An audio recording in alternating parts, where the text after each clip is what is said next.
నమస్కారం.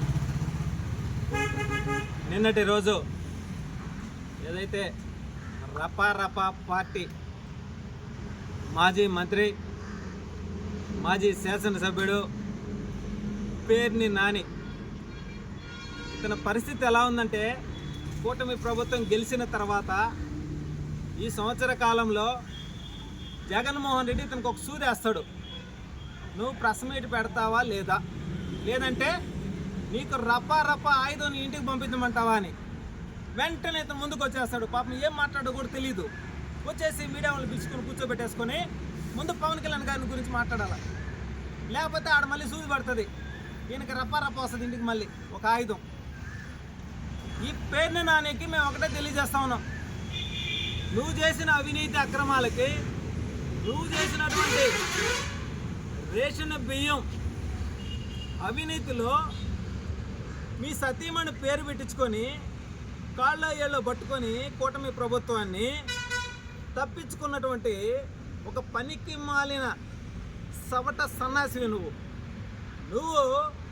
కూటమి ప్రభుత్వాన్ని, పవన్ కళ్యాణ్ గారి సినిమాల గురించి మాట్లాడుతున్నావంటే పేరుని నాని, నువ్వు కడుపుకి అన్నం తింటున్నావా గడ్డి తింటున్నావా? నువ్వు ఒక వేస్ట్ ఫెలో. నీకు ఇచ్చినటువంటి గత రపా పార్టీలో నీ శాఖకు సంబంధించి పవన్ కళ్యాణ్ గారు వారాహి రథానికి ఏ కలర్ ఉందో కూడా తెలియనటువంటి వ్యక్తివి.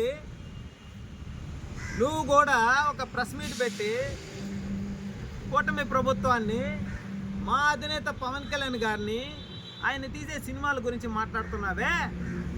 పవన్ కళ్యాణ్ గారంటే ఒక వ్యూహం, పవన్ కళ్యాణ్ గారంటే ఒక చరిత్ర.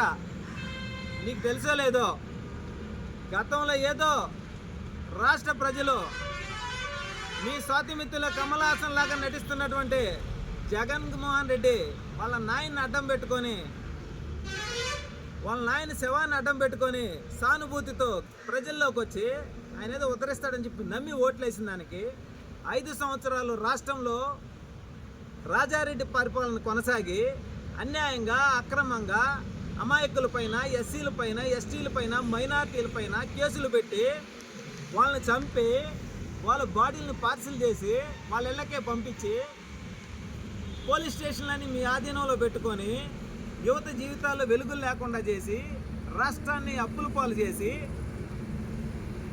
ఓన్లీ ఎగ్ పప్పులకే కోట్ల రూపాయలు